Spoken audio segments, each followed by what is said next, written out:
Yo les amis, j'espère que vous allez tous très bien, je suis extrêmement content de vous retrouver pour une nouvelle vidéo. Aujourd'hui on va donc évoquer le cas Tottenham. Alors très content parce que déjà ça fait un petit moment qu'on ne s'est pas eu, et ensuite parce que je sais pas combien de temps durera cette vidéo, mais il y a tellement de choses à dire sur Tottenham. C'est un peu un soulagement de s'ouvrir une fenêtre là pour avoir un espace pour les dire. 1 million de choses à dire, je sais pas si on réussira à tout dire, et surtout je sais pas combien de temps durera cette vidéo. J'imagine au moins un bon quart d'heure, mais on verra peut-être au montage, on coupera 2-3 trucs. En tout cas, installez-vous confortablement et j'espère que l'expérience sera satisfaisante. Alors, les raisons principales pour lesquelles j'ai envie de parler Tottenham, bon déjà c'est une des, si ce n'est l'équipe surprise de ce début de saison, leader de Première Ligue après 11 journées, leader surprise, vient de prendre 7 points sur 9 sur les 3 dernières journées qui étaient contre Man City, Chelsea et Arsenal quand même, le tout sans encaisser de but. Depuis cette défaite initiale, première journée de Première Ligue contre Everton, il n'y a plus aucun revers dans le lot, il y a un rythme d'enfer. Mourinho semble avoir transformé ce groupe au point où certains se demandent jusqu'où peut aller Tottenham, peuvent-ils remporter le titre de Première Ligue? Bon, il y a beaucoup de questions qui se posent, et des questions très ambitieuses. Alors, on va essayer d'y répondre, et il y a tellement de points à évoquer qu'on va essayer d'y répondre en gros en 2 parties. D'abord, revenir sur tous les points que je juge personnellement positifs, et ensuite, dans une seconde partie, sur les motifs d'inquiétude, ou en tout cas, ce qui vient nuancer un peu ce tableau extrêmement positif, quand on se fie en tout cas aux résultats récents. Et peut-être ensuite une tentative de verdict sur la fin. Une des autres raisons pour lesquelles j'avais vraiment envie de faire cette vidéo et d'en parler un petit peu plus en profondeur, c'est que c'est un sujet sur lequel on est revenu en début de saison, où on avait formulé une sorte d'inquiétude initiale sur ce que j'avais vu de Tottenham sur les premiers matchs. Ça va être l'occasion de revenir là-dessus aussi, alors je pense peut-être pas nécessairement de le corriger autant que certains le souhaiteraient, mais bon, la vidéo en elle-même était assez nuancée, plus que peut-être le titre ne pouvait le suggérer. Bref, on va revenir sur tout ça, et ça va être génial. Alors on commence par les points positifs. J'ai recentré la conversation autour de 4 ou 5 points positifs, mais d'abord 2 en particulier qui me rendent très heureux. Le premier, c'est de voir Son évoluer à ce niveau, Heung-min Son, qui est le 2e meilleur buteur de Première Ligue avec 10 buts et 3 passes décisives en 11 journées, et qui est tout simplement en train de vivre le zénith de sa carrière. C'est à la fois un plaisir de le voir, plaisir devant son écran, quand on est devant sa télé comme hier, qu'on voit son but contre Arsenal pour ouvrir le score, c'est un vrai régal. C'est aussi, je pense, un privilège que d'avoir la possibilité de voir un joueur évoluer au zénith de sa carrière, être en train de vivre la toute meilleure période de sa vie professionnelle. J'ai aucun doute sur le fait que quand Son raccrochera les crampons dans quelques mois, dans quelques années, et il identifiera ces mois-ci comme étant le summum de sa carrière.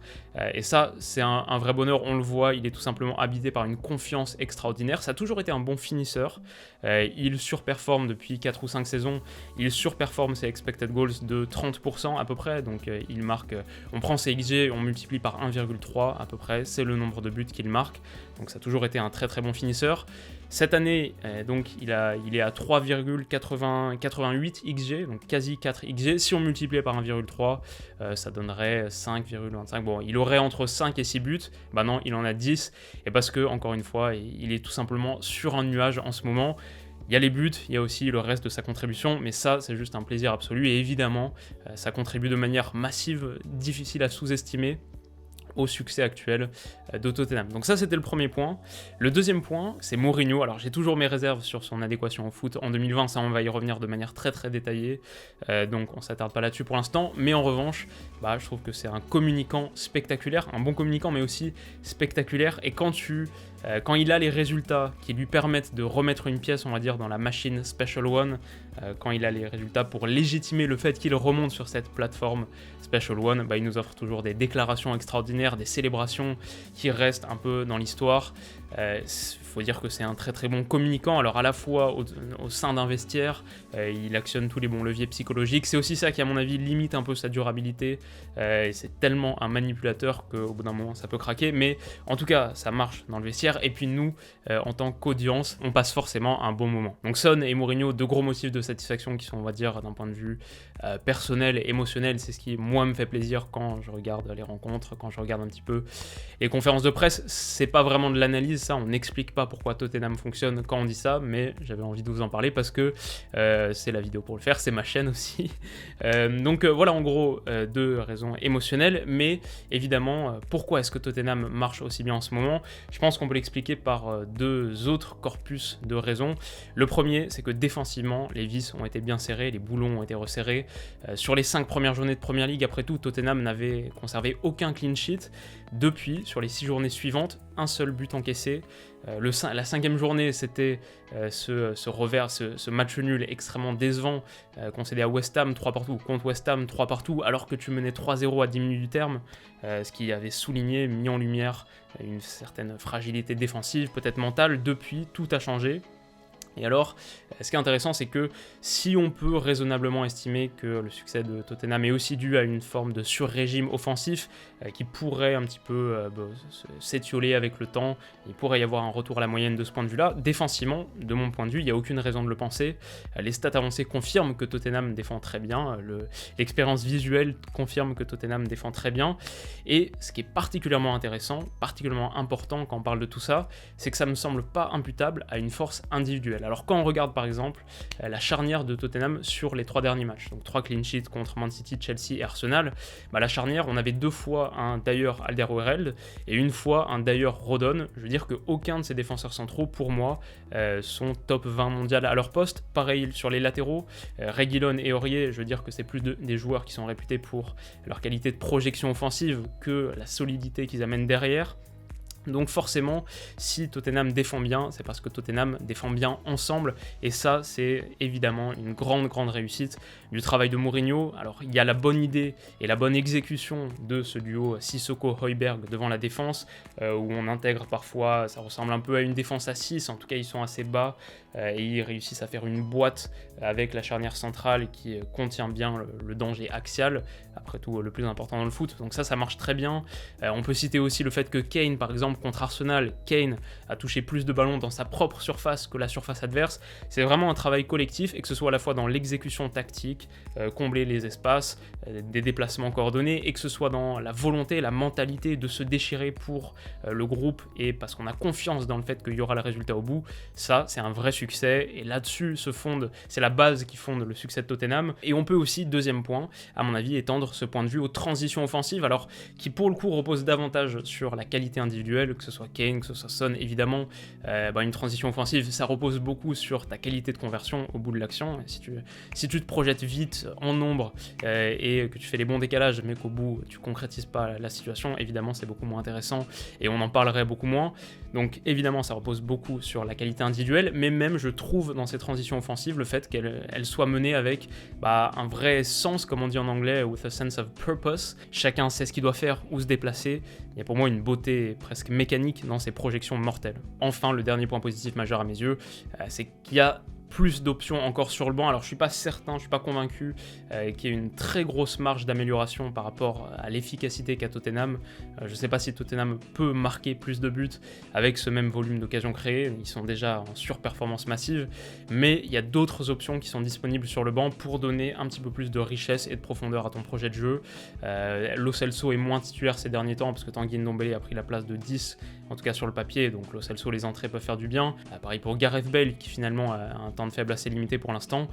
Il y a des possibilités pour que le scénario continue à évoluer de manière positive avec de nouveaux acteurs qui intègrent la belle histoire de Tottenham. Donc voilà les points positifs et les points d'enthousiasme, en tout cas ils sont nombreux, mais pour moi la vidéo serait pas complète si on n'évoquait pas le revers de la médaille, tout ce qui ne va pas ou en tout cas qui pourrait mal aller par la suite.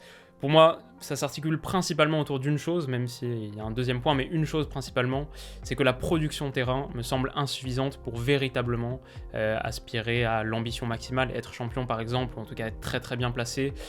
La production terrain est encore insuffisante, le volume d'occasion est encore trop faible, c'est prouvé par toutes les stats avancées, mais quand on regarde par exemple les derniers champions d'Angleterre, bon l'année dernière ça se joue avec un Liverpool qui va chercher le titre avec 99 points, l'année précédente Man City 98, Liverpool deuxième avec 97, encore avant c'est bien sûr la saison des 100 points de Man City. En gros, sur les 3 dernières saisons, le titre s'est joué entre 95 et 100 et plus proche de 100. Est-ce que quand on voit Tottenham aujourd'hui, on voit une équipe capable d'atteindre même la barre des 90 ? Est-ce qu'on estime qu'ils ont encore une vraie marge de progression et qu'ils peuvent faire encore plus mal, qu'ils peuvent marquer encore plus avec le volume d'occasions qu'ils se créent.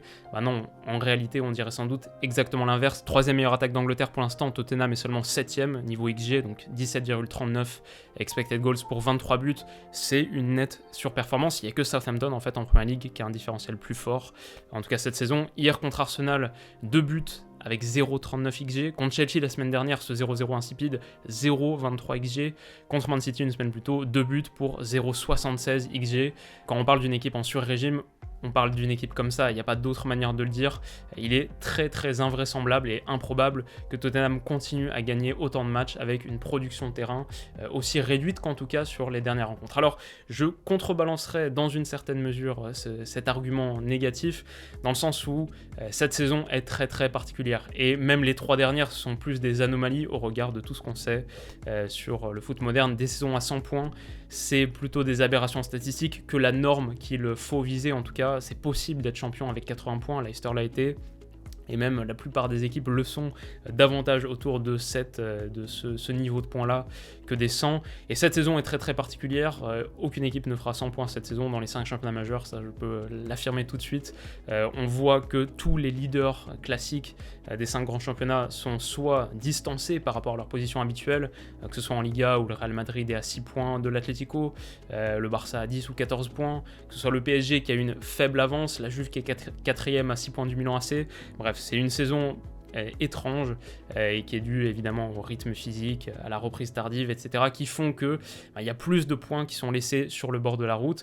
Et du coup, s'il y a bien une saison où le projet de Tottenham pourrait en partie fonctionner, c'est vrai que c'est celle-ci, parce que t'as pas un Man City qui gagne 90% de ses matchs à côté. Donc ce point joue en partie, c'est vrai, mais même quand on le considère, même au regard de cet argument, marquer vite, marquer tôt dans le match et ensuite fermer totalement le jeu et reposer sur des contre-attaques, c'est une approche qui me semble assez peu soluble en 2020 quand tu as en tout cas l'ambition d'être champion de Premier League. Alors dans d'autres contextes ça peut très bien fonctionner, mais au regard de cette ambition en tout cas qui s'est formée, et ça on va y revenir, ça me semble être bien trop peu. Une autre chose qu'on peut souligner qui est évidente, c'est que ça fait que 11 journées. Si on était à la 30e journée et qu'il restait 8 journées, Tottenham à 3 points d'avance, oui, alors là c'est évidemment une équation totalement différente, mais je veux dire, on vient à peine de franchir le premier quart du championnat, forcément, ça limite l'enflammade, surtout quand elle est fondée sur une surperformance aussi notable. Enfin, ce qu'il faut dire évidemment, c'est que quand une équipe repose autant sur la qualité de finition de 2 de ses joueurs, Son et Kane, qu'est-ce qui se passe si un des deux se blesse? Et est-ce qu'il y a une saison où il est plus probable qu'un des deux se blesse, avec en plus le fait que Tottenham joue l'Europa League, va se qualifier pour les tours suivants? Physiquement, saison très très chargée, même si ensuite ça fait souvent tourner en Europa League. Attention à la blessure de Son ou de Kane qui pourrait absolument tout changer, et là évidemment l'équation serait différente. Du coup le verdict, pour finir, mon verdict personnel, en tout cas 2 ou 3 mois, quelque chose comme ça, après avoir formulé mon premier jugement sur le début de saison de Tottenham, c'est que je suis moins inquiet qu'à l'époque. Alors je les mettais 7e de Premier League dans ma vidéo classement prono Premier League 2020-2021, 7e derrière les Wolves. Aujourd'hui je dirais top 4, aller à 75-80% de chance, quelque chose comme ça, donc quand même une nette amélioration. Top 3, 50% peut-être, une chance sur 2, quelque chose comme ça. Champion, c'est pas impossible, mais personnellement j'y crois pas.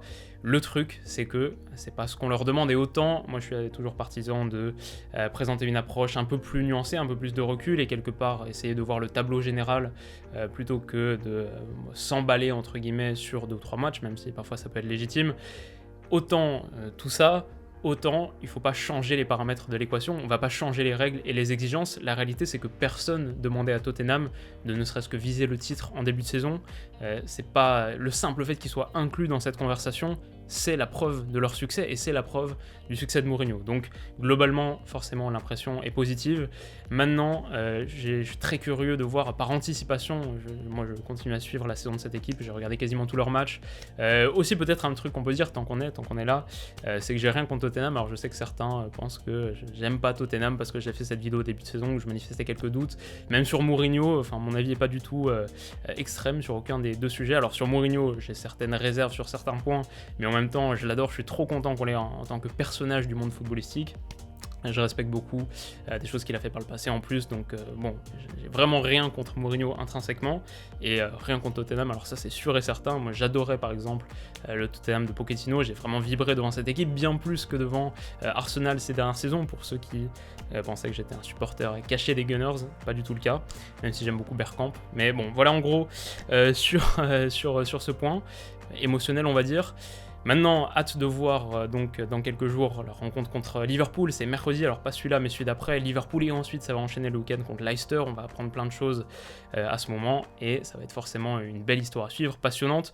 Peut-être que le point sur lequel je terminerai, mon petit conseil pour Tottenham, même si c'est déjà en train de se manifester je trouve, en tout cas dans certaines rencontres, notamment d'Europa League, mais il faut vraiment poursuivre dans cette direction, c'est que Tottenham a besoin d'un plan B et d'une approche parallèle à son approche principale, qui soit bien plus expansive. Alors à la fois parce que ça me semble très très risqué de reposer sur la forte conversion de tes attaquants.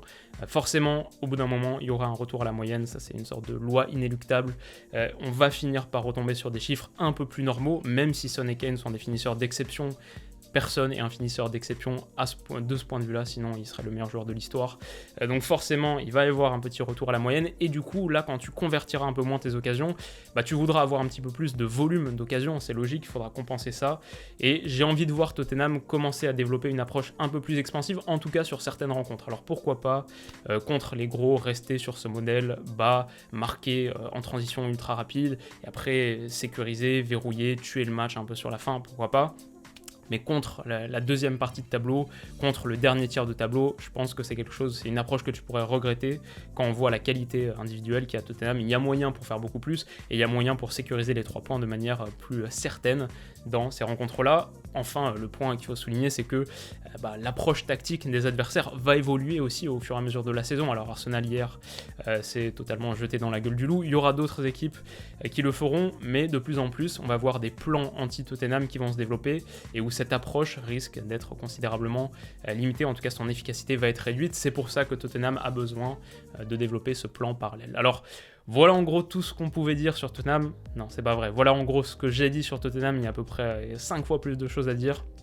On a vraiment égratigné la surface, mais en même temps je crois que la vidéo va être déjà très très longue, donc il fallait que ça reste un petit peu regardable. J'espère que ça vous aura plu.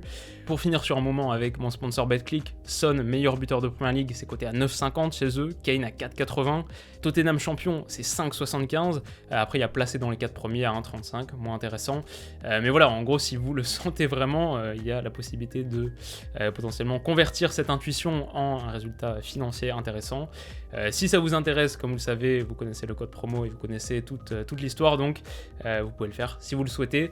Mais voilà en gros pour cette vidéo, dites-moi ce que vous en pensez, je serais vraiment très très heureux d'échanger avec vous dans les commentaires, peut-être dans une atmosphère un peu bienveillante, c'est carrément possible, je dirais plein de choses intéressantes à dire, donc n'hésitez pas à me faire savoir tout ça, et puis on en parlera. On se retrouvera aussi cette semaine pour parler au moins d'un des matchs de Ligue des Champions. J'ai eu une petite idée sur lequel, mais voilà, sans doute mercredi.